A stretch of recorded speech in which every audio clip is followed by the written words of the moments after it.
31 years ago, we saw an animal that we now know is to be the rarest of all the nautilids. It's been named by my friend Bruce Saunders and myself, Allo Nautilus. To our knowledge, this is the only place, Manus Island, that can be found, and Drova is where it has been best studied. The other aspect, this animal is so ancient. The species goes back hundreds of millions of years.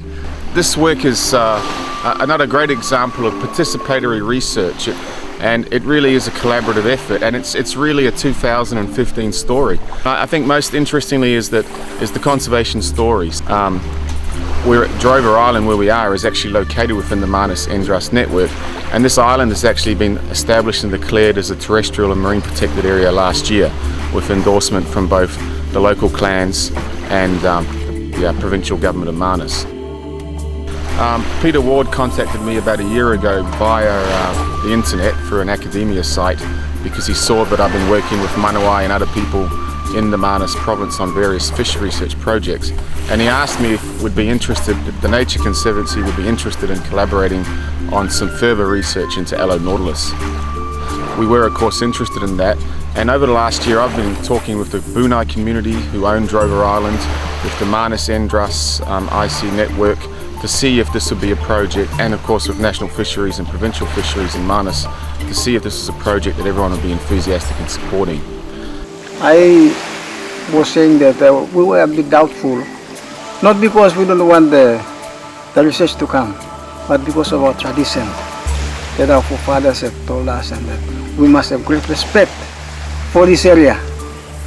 Was they believe that this area belongs to a type of shell, and that it is of significance, it is very important, of great importance to them.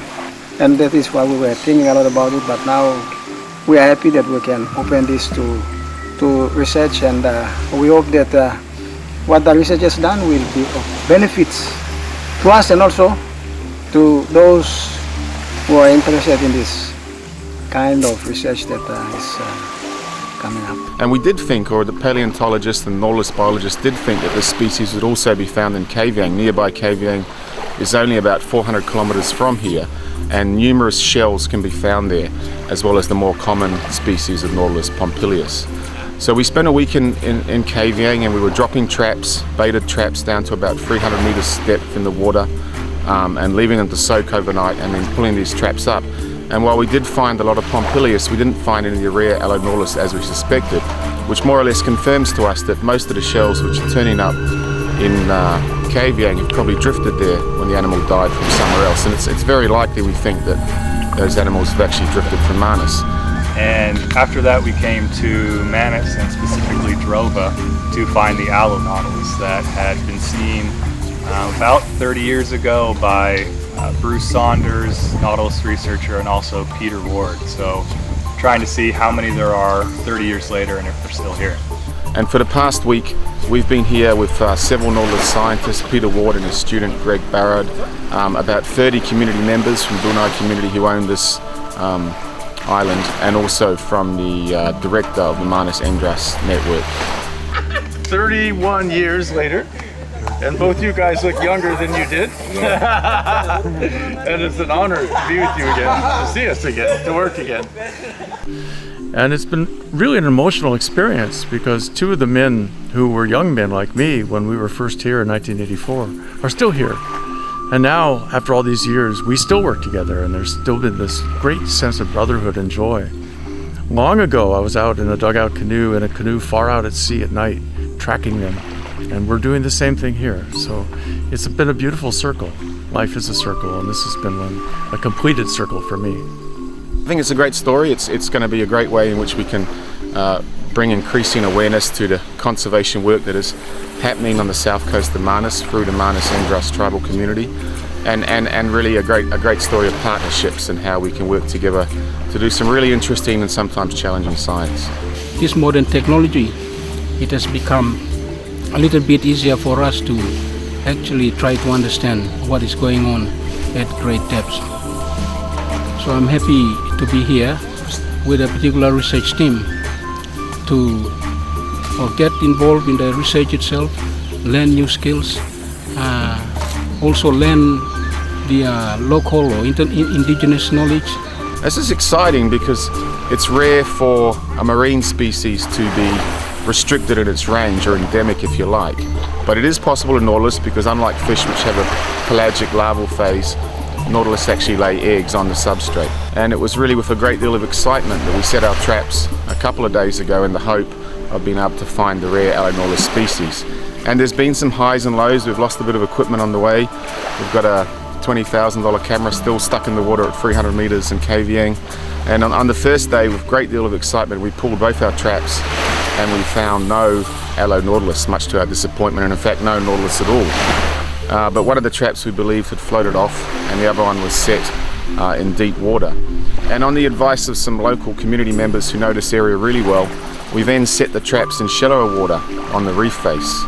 Now, most Nautilus are scavengers and are known to occur on muddy bottoms, but we set our traps adjacent to the reef. We actually tied the traps to the reef so they wouldn't get blown off course in the currents. And it was with a great deal of excitement we pulled the first trap yesterday, and we discovered we had both species in the trap. We had several Allo Nautiluses as well as several Nautilus species.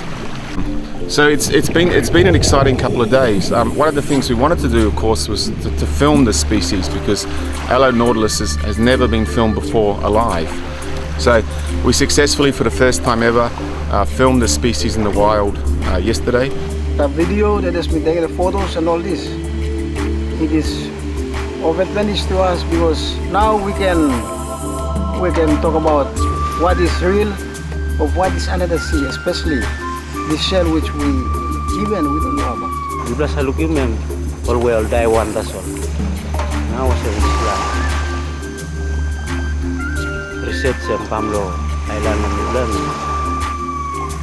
First time we were plantilo. Looking live one. And then another part of this work has been putting acoustic tags onto the backs of Nautilus shells so we can actually track their movements and learn more about their home ranges and how far they go.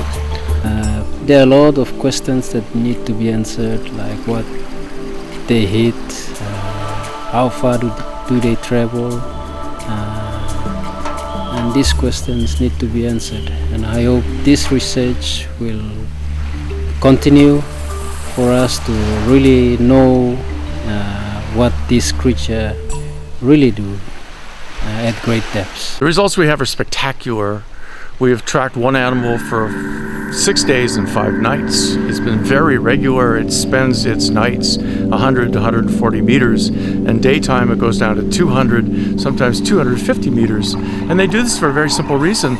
Their enemies are the shell-breaking predators. Their enemies are the sharks, the grouper, the fish that can break through hard shells. But all these predators are visual, so they have to work and feed and find each other and mate in the darkness. So the Nautilus lives in the very deep dark during the day. But there's far more food in shallow water than deep. So at night they creep up under the cover of darkness. Their eyes are very primitive, and they use smell to find everything. Superb sense of smell. They can track and find their prey, which is usually dead fish, dead carrion, from vast distances, simply by the sense of smell. I guess for me, as a coral reef fisheries biologist, we're never really looking below about 60 meters on the reef. So it's been fascinating for me personally to get an insight into the deep ocean, if you like.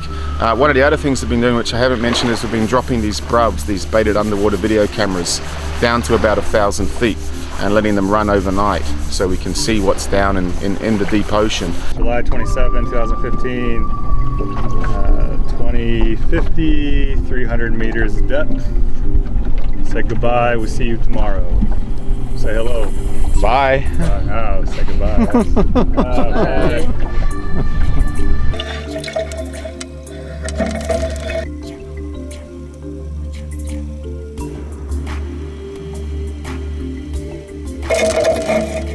And really, I think this is another part of the work which is interesting beyond the scope of just the Nautilus research. We're probably getting, for the first time ever, or definitely for the first time ever in this part of the world, a snapshot of the life and the ecosystems in the deep sea.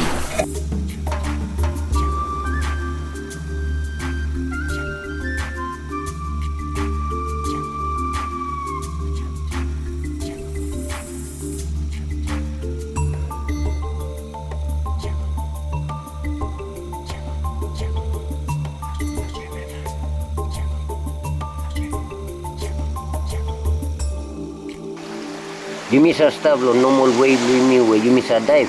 Even you know na lo looking lo class.